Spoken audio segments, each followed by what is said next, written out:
Sophia had always believed that love was about fireworks, about loud declarations, flowers at her doorstep, and grand gestures that could make her heart skip a beat. But life had a quiet way of teaching her lessons she hadn't asked for. At 30, she found herself sitting by her bedroom window one late night, staring at the city lights that blurred like watercolors, and wondering if something was wrong with her. She had friends. She had a stable job. She had what most people called a decent life.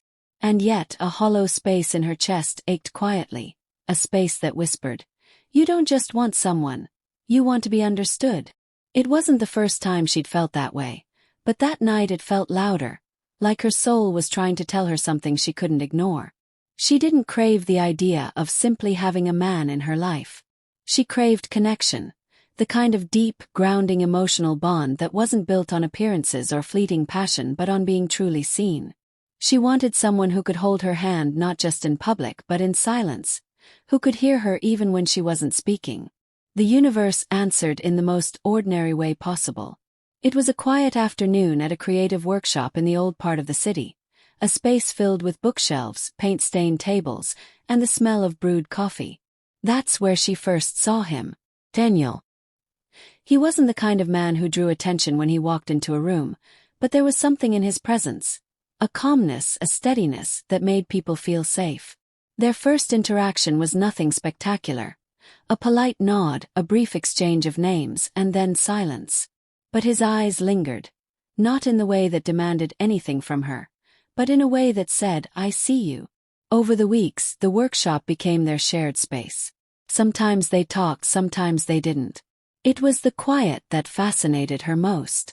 Daniel didn't fill the air with unnecessary words.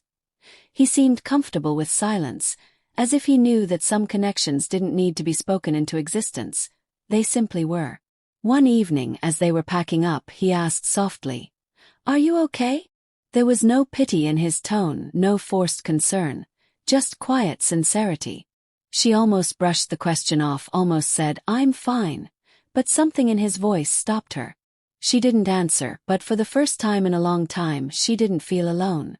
Little by little, a bond began to weave itself between them. It wasn't dramatic. It was in the small things. The way he remembered how she liked her tea, the way he'd send her a picture of the sunset because he knew she loved the sky, the way he would sit beside her without expecting her to talk. It felt strange, foreign almost, to be cared for without conditions, to have someone show up without asking for anything in return. One rainy evening, they sat together on the porch outside the workshop. The city glowed under the streetlights, raindrops tapping softly against the railing. Sophia turned to him and asked, almost without thinking, "Why do you always listen?" Daniel looked at her for a long moment before answering, "Because I know what it's like to not be heard." The simplicity of his words hit her harder than anything else. She realized then that what she had been searching for wasn't perfection or passion.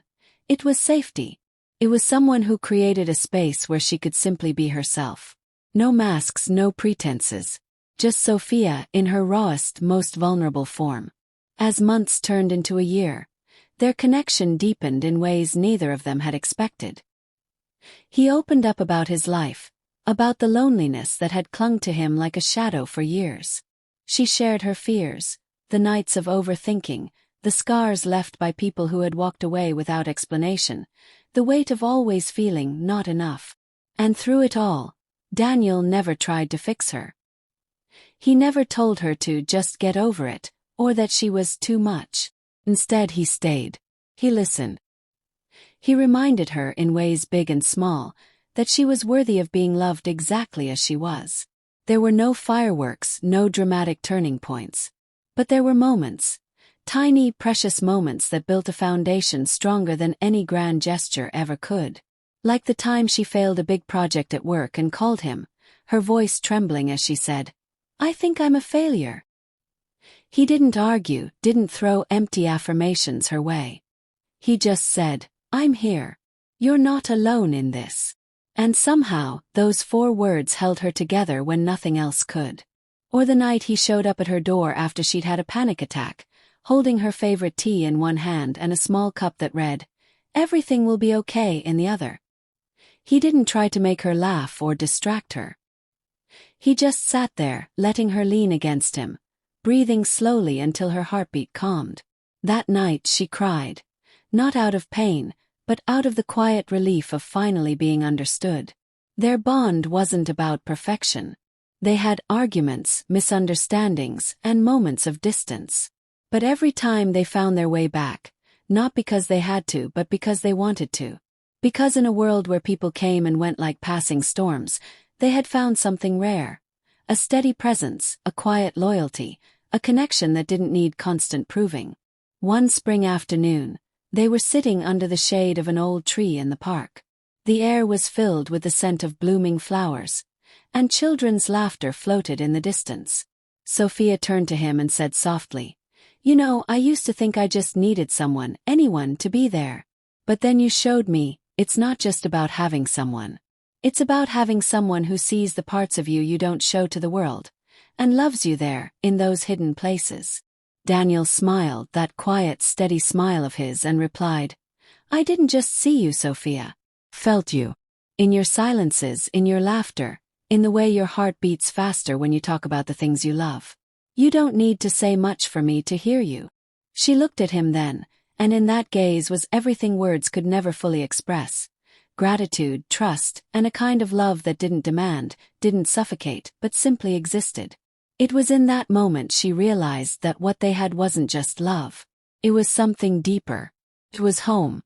Years later, when people would ask her what made her fall in love with him, she never mentioned the sunsets, the tea, or the quiet evenings spent in shared silence. She would just smile softly and say, "Because with him my heart found a home." And that was the truth of it. Emotional connection wasn't about dramatic moments or perfect words. It was about finding someone who could sit with you in your mess, hold your hand through your storms, and remind you, without saying a thing, that you were never too much and never, ever alone. For Sofia, love had finally stopped being fireworks. It had become the steady flame that warmed her through the coldest nights. It had become the valley of her heart, where she could finally rest.